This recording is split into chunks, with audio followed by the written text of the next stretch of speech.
Community leaders in Soweto are pleased with the turnout this weekend. They've been helping people understand how government structures work. Now, one of the major problems in the area is law enforcement's role in fighting gender-based violence.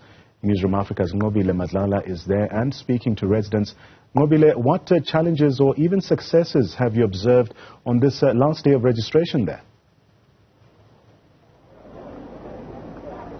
Well, having spoken to some of the community leaders, what they've said is that they've noticed quite a number of people that have gone to these voter registration areas, and they're saying that it's very important because they're even encouraging young people to also come out, because then with their votes they can change or can bring about change or whatever change that they're asking for. So what you're seeing is that you're seeing people that are going there with the hope that in 2024 they can make a difference. However, there are a lot of issues that are facing Soweto. You will remember there's quite issues around service delivery, which includes water, which includes lights as well. What they've spoken about is transformers that have burnt out, communities that are in the dark.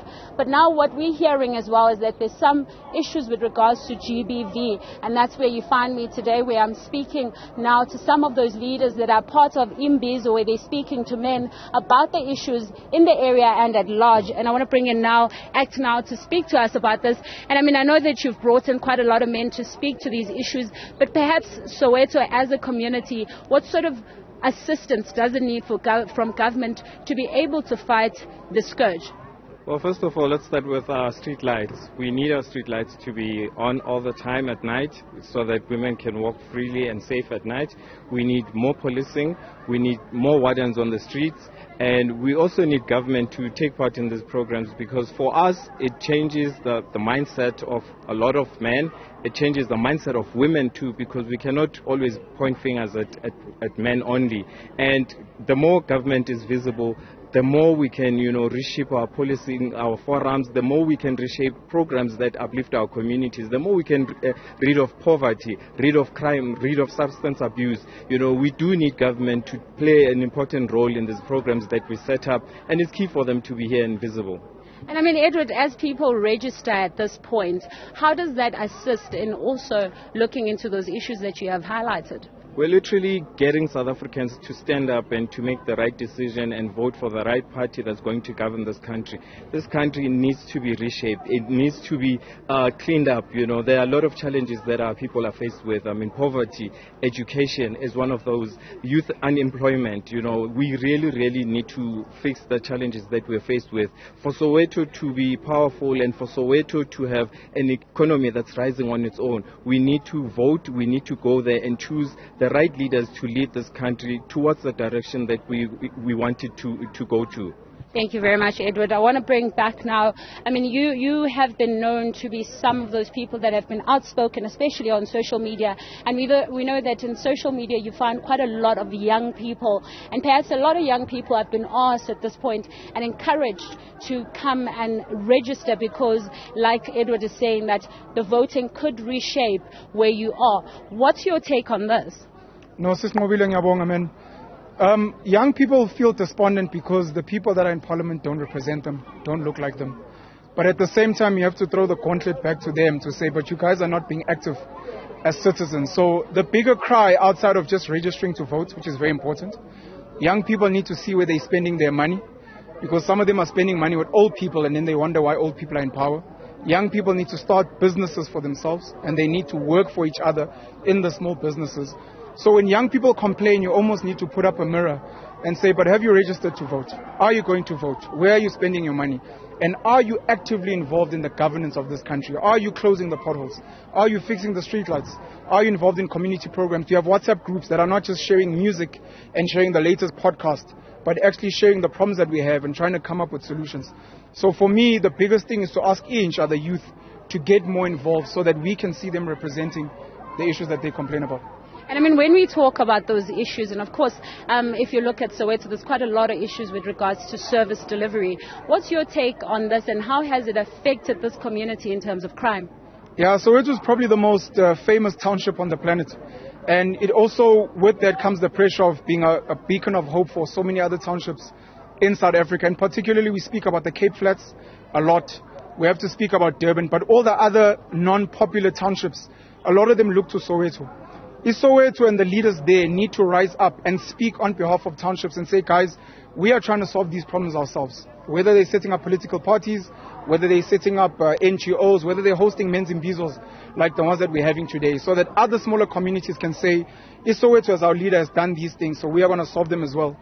People need to go back to community service. I know they're doing it in Rwanda with Paul Kagame, where at least once a week you are picking up litter. At least once a week you're trying to fix the issues. At least once a week you're engaging with other people in your neighbors. It can't be that people go to church every Sunday where they gather, but they don't come back with solutions. They have to get to church, engage with their pastors and religious leaders, engage with cultural leaders wherever they may be, and say, what are the solutions and how can we, as the first line, because they get affected, how can we solve these before they throw them to government? By the time you get to government, you must already say, we have done these things, and the only problem is we need you to sign here or to remove this or to give us this budget, but we're ready to do these things. Of course, government being very important to play on that role, but traditional leaders also have a position which they should be playing for communities. And what we're hearing there is that there's a position that can be played by communities, but also leaders. So as traditional leaders, what are you saying to people when it comes to voter registration? Look, it's very clear with us. Our organization supports our government, supports each and every political party that is going to participate on the elections.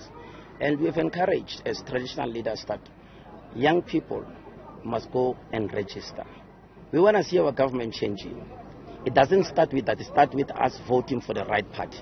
And the right party is a party that traditional leaders are going to sit down with and say, these are the needs of the people. Gone are those days where we have a new era, where we all are hoping that individuals must benefit in government through tenders. And these tenders are causing corruption. So our traditional leaders are saying, these tenders must come back to their traditional houses, their traditional authorities, so that the kings must participate in monitoring the people that are fixing roads. We mustn't focus on allowing our government to run the tender process, where they are taking these particular tenders to people that are coming from Joburg to go and fix a pothole in Northwest, whereas there are local people within the kingdoms that can fix potholes. And that's the message we are preaching today in this event that says we can be passing potholes, street lights that are not lighting, load shedding, and we are doing nothing. But surely one would say that as traditional leaders, you have quite a lot of power when it comes to politicians. You can engage with them in a better position than someone who's maybe a resident who's down there, who has to think about unemployment, who has to think about a whole lot of other issues. What's then your role in ensuring that you hold all these politicians accountable, and that going forward in 2024, that the people on the ground know who exactly to choose?